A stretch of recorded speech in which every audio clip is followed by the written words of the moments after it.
ብርሃኔ ክፍል 4። ቀናቶች መቆጠር ጀመሩ። ከህመሜም ተፈወስኩ። ወደ ጥንካሬ ተመለስኩ። ሸክሜንም ቀጠልኩበት።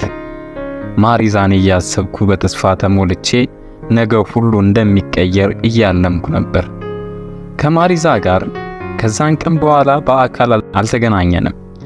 ነገር ግን እንደዋወላለን። በጣም ስራ እንደሚበዛባት ተረድቻለሁ።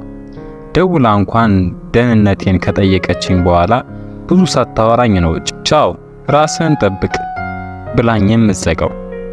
ግራ እየገባኝ መጥቷል። በእርግጥ አንዳንዴ ወይ ከናካቴው ባትደውልልኝ ይሻላል እላለሁ። ቀስ በቀስ ፍቅር እየተቆጣጠረኝ ነበር። እሷ እንደ አንድ ምስኪን ሰው አዝናልኝ እያጽናናችኝ ነው። እኔ ግን ሳትደውልልኝ ከቆየች እንኳን በናፍቆት ልቤ ይቆማል፣ ይጨንቀኛል። በቃ ቢያንስ በየ3 ቀኑ ድምጿን መስማት አለብኝ። ያለዛ ውሎ አይሆንም። አሁንማ ራሴው ስዘጋኝ መደወል ጀምሬያለሁ። አንዲት አነስተኛ ክፍል ውስጥ 2 ፍቅር የሚያሰቃያቸው ወጣቶች እኔና አብዲ ማታ ስንገናኝ እንደ በፊቱ ስለ ስራ ብቻ አይደለም የምናወራው። በቃ አብዛኛው ጊዜያችንን ስለ ሴቶች እያወራን ነው የምንቆየው። ከዛ ወሬው ዞሮ በሱ በኩል ስለ ሰሚራ ይሆናል፣ በኔ በኩል ስለ ማሪዛ እና እስኪደክመን ለፍልፈን እንተኛለን። ከማሪዛ ጋር ከተዋወቅን እንደ ቀልድ 2 ወር ሆነ።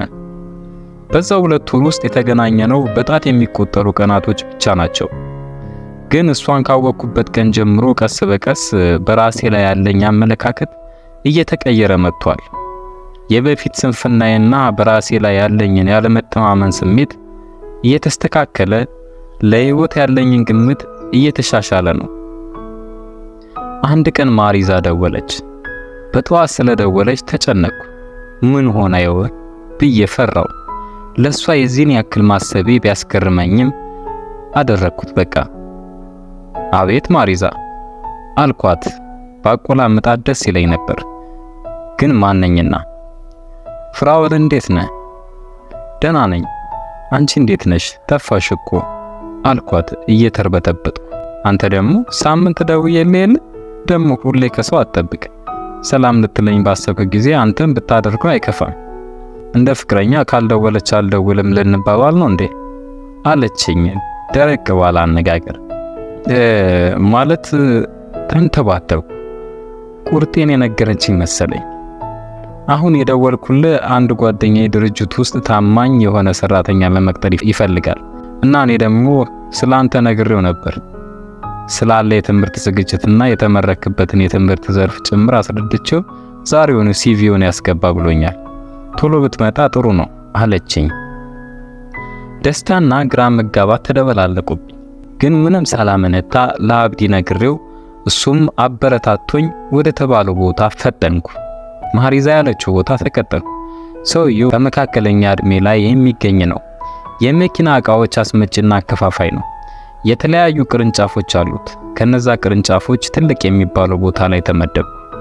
የሚገቡና የሚወጡ ዕቃዎችን መቆጣጠር ነው የኔ ድርሻ። ቦታው በጣም ጥንቃቄ ይጠይቃል። በጣም የሚገርመው ነገር ቆፍጣና ሰራተኛው ሆንኩ። ከየት ያመጣሁት ኮስታርነት እንደው ባላውቅም በስሬ የነበሩትን ሰራተኞች በስርዓት ነበር የምቆጣጠራቸው። በዚህ ደግሞ ከኔ አልፎ ማሪዛም ተመሰገነችበት። ዛሬ ላይ በማሪዛ አማካኝነት ከሸክም ስራ ወጥቼ የተከበረ ሰው ሆኛለሁ። የሚከፈለኝ ደሞዝ ጥሩ የሚባል አይነት ስለሆነ መቆጠብ ጀመርኩ። መንጃ ፍቃድም መማር ቀጠልኩ። አብዲ ከኔ ይበልጥ ተደሰተ። አንዳንዴ መወለድ ቋንቋ ነው የሚያስብሉ ሰዎች እንደ አብዲ አይነቶቹ ናቸው። አብዲም በስራው እየተሻሻለ ነው። ፈጣሪ ለኛ ለብቸኛ ነፍሶች ርህራሄውን ጀምሯል። እያየን ነው መሰል። አብዲ ሱቅ ተከራይቶ ከጨረታ የሚያመጣቸውን ልብሶችና አዳዲስ ፋሽኖች እያስመጣ መንቀሳቀስ ጀመረ። በሱም ውጤታማ እየሆነ መጣ። ለካ ማንን ትመስላለህ ሲባል ኑሮዬን የተባለው ለዚህ ነው። የሁለታችንም አለባበስ ወዘና ተቀየረ። የምናሳሳ ወጣት ሆነ። አንድ ቀን አብዲ በጨዋታ መሃል አሁን ላይ እያሰበ ስላለው ነገር አወራኝ። በመጀመሪያ በጣም ጨንቆኝ ነበር። ምክንያቱም የሚያወራኝ ስለ መለያየት ነበር። በቃ የተሻለ ቤት ተከራይቶ ሊወጣ መሆኑንና ቤተሰብ ለመመስረት እንዳሰበ ነበር ያወራኝ። ትንሽ ተከዝኩ። የብቸኝነት ኑሮ ፈራሁት። በኋላ ግን ሳስበው ምክንያት እንዳለው ተረዳው። ከሰሚራ ጋር ያለው መግባባት እየጠነከረ እንደነበር አስተውየው ነበርና እሷን ታሳቢ አድርጎ ይሆናል ብዬ ተረዳው። እንዳሰብኩትም ያለውን ነገር ነገረኝ። እናም ለሷ ክብር ሲባል ራሱን ማዘጋጀት እንዳለበት በቅንነት አስረዳኝ። እኔ ግን እዚሁ መቆየት እንደምችል ትዳር ይዤ እስካልወጣው ድረስ ከነሰሚራ ቤት እንዳልወጣ አስጠነቅቀኝ። በዚህ ተስማማን። ግን እኔ ከልቤ አይደለም ለሱ ደስ ይበለው ብዬ እንጂ ያለሱ እዛ ሰፈር የመቆየት ሐሳቡም የለኝ። የምሰራው መሃል አዲስ አበባ አሸዋ ሜዳ የሚያስኬደኝ ምን ምክንያት አለኝ? ከቀናቶች በኋላ አብዲ እንዳለው ከቤት ወጣ። የሰሚራ እናት ብዙ አዘኑ። ግን ምን ይደረግ፣ አብዲ አንድ ቆርጧል። እንኳን እሱን ልጃቸውን በቅርብ ሊወስድባቸው መሆኑ አልገባቸውም። እኔም አብዲ ከወጣ በኋላ እንደምንም 1 ወር ተቀመጥኩ። ከዛ መንጃ ፍቃዴን በተቀበልኩ በሁለተኛው ቀን ቤት መልቀቄን አሳወቅኩ። እማማ ተከፉ። ግን ግድ ነበር። ትልቁ የለውጥ ጉዞ ላይ ነው ያለሁት። 10 የመንጃ ፍቃዴን አያለሁ። ልቤ በተስፋ ተሞልቷል። ማሪዛን አስባለሁ። ደስ ይለኛል። በስልክ ነው አብዛኛውን ጊዜ የማገኛት። ስለ ስራ እናወራለን። የቤተሰቦቿን ንግድ ነው የምታንቀሳቅሰው። ስራ ይበዛባታል። አልፎ አልፎ ዱባይ ትመላለሳለች። አብዛኛውን ዕቃ ከዱባይ ነው የምታስመጣው። ከከባድ ሚዛን ጋር ቦክስ የገጠምኩ ይመስለኛል አንዳንዴ። ወደ ለጋር አካባቢ ቤት ተከራይቼ ገባሁ። ራሴን የቻልኩበት መንገድ ደስታን ፈጠረልኝ። ማሪዛን ያገናኘኝ አምላክ ክብሩ ይስፋ። ሕይወቴ ላይ ብርሃን ፈንጥቃበታለች። ግን ማሪዛ የኑሮዬን አቅጣጫ እንድቀይር ምክንያት ብትሆነኝም ለሷ ያለኝን ስሜት ግን ለመረዳት የምትፈልግ አልመሰለኝም። ላገኛት ብፈልግም ጊዜ እንደሌላት ነግራ ሐሳቤን ሳትቀበል ትቀራለች። ተሳክቶላት ያገኘችኝ ጊዜ ደግሞ የወሬዋ አቅጣጫ በጭራሽ እኔ ባሰብኩት ዙሪያ አይሆንም እና እንዲሁ የሥራ ጉዳይ እያወራን ጊዜው ይሄድና እንለያያለን። በቃ ስለ ፍቅር የማወራበት መንገድ አጣሁ። አብዲ ሁሉም ነገር እንደፈራው ሳይሆን ቀርቷል። የሰሚራ ቤተሰቦች አክብረው ተቀብለው ለልጃቸው ባልነት ፈቅደውለታል። እሱም የሚያሳፍር ባል አልሆነም። በጥረቱ ሕይወቱን በፍጥነት ቀይሯል። ለጓደኛዬ መልካም እድል ተመኘው።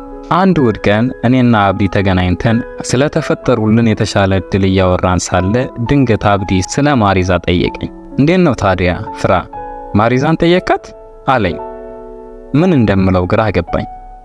አይ ማለቴ ሁኔታዎች ለዛ አይጋብዙም ብዬ በረጅሙ ተነፈስኩ። ማለት አይጋብዙም ስትል አለኝ ፊቱን ቅጭም አድርጎ። አይ በቃ ማሪዛ እኔን በፍቅር እያስተዋለችኝ አይደለም። ከዛ ይልቅ እኔ ላይ የበጎ አድራጎት ስራ እየሰራች የነበር ነው የሚመስለው። እንጃ ብቻ በተለይ አሁን ላይ በኔ ወጥወጣ እንጂ እሷ አስባ አግኝታኝ አታውቅም። ስንገናኝም ስለ ስራ፣ ስለ ለውጥ ብቻ ነው የምታወራኝ። ከዛ ካለፈ ስለ እኔ ወደፊት ህይወት መቀየር፣ በትጋት ሰርቼ ራሴ አለቃ እንድሆን፣ ያለሁበትን ቦታ በቂ ነው ብዬ በደሞዜ መኖር እንዳልሆን ራሴን እንድጠብቅ ከመምከር የተለየ ነገር የለም ብዬ ተከስኩ። ወይ ወንድሜ እየተጎዳህ ነዋ። ምን ይሻላል ታዲያ? እሺ አንተ እንደምትወዳት ብትነግራትስ? ምናልባት እሷ በዚህ መንገድ ለማውራት ሴትነቱን ቢዟት ቢሆንስ አለኝ አብዲ ግራ ቢገባ። አይ ሐሳቧን ለመግለጽ ችግር ያለባት አይነት ሴት አይደለች። ማሪዛ መናገር የምትፈልገውን ፊት ለፊት የምትናገር ናት። እኔ እንደሚመስለኝ እሷ ለኔ ያንን ሁሉ ስታደርግ ሐዘን ተሰምቷት ብቻ ነው በቃ። እና እኔ ደግሞ ያላሰበችውን ጥያቄ ጠይቄ ምስጋና ቢስ መሆን አልፈልግም አልኩት በተዳከመ ድምጽ። አብዲ የሱ የፍቅር ህይወት ተሳክቶ የኔ እንዲግራ መጋባት በጣም አሳዘነው። ሊያጽናናኝ፣ ሊያበረታኝ የሚያውቃቸውን ጠንካራ ቃላት ሁሉ እየተጠቀመ መከረኝ። ለመጽናናት ሞከርኩ። ጨርሶ ብቸኛ እንዳልሆን አብዲን የመሰለ ጓደኛ ስለሰጠኝ አመሰገኝ። በጠዋት ነበር ወደ ስራ የገባሁት። ማታ በጊዜ ስለተኛው ነው መሰል ከ11 ሰዓት ተኩል በኋላ እንቅልፍ አልመጣ ብሎኝ ተቸግሬ ነበር የቆየሁት። ከዛ ለመተኛት ከመታገል ይልቅ ተነስቼ ስራ በገባ ይሻላል ብዬ ወደ ስራ ተጣጥቤ ያቀን ነው። ማንም የለም። በእርግጥ በዛ ሰዓት ማንስ ይኖራል? ዘበኛው እንኳን እንቅልፍ እያንቀላጀጀው ነበር። ሲያየኝ አዲስ ነገር ነው የሆነበት። ሰላም ብዬ ወደ ውስጥ ገብቼ ቢሮዬ ውስጥ ተቀመጥኩ። ምን እንደምሰራ ግራ ገባኝ። ልቤ ደግሞ ረብሽብሽ ብሏል። አይምሮዬ ወደ ማሪዛ እየሸፈተ አስቸግሮኛል። ተው ብለው እንኳን ሊተወኝ አልቻለም። ፍቅር ጨምድዶ ይዞኛል። በቃ ከእውነታው መሸሽ አልቻልኩም። ስልኬን አንስቼ የማሪዛን ስልክ ቁጥር አወጣው እና ደወልኩ። ይጠራል፣ አይነሳም። ጠርቶ ተዘጋ። ይባስ ጨነቀኝ። መልሼ በዚህ በጠዋት ምን ነክቶኝ ነው ብዬ ራሴን ታዘብኩት።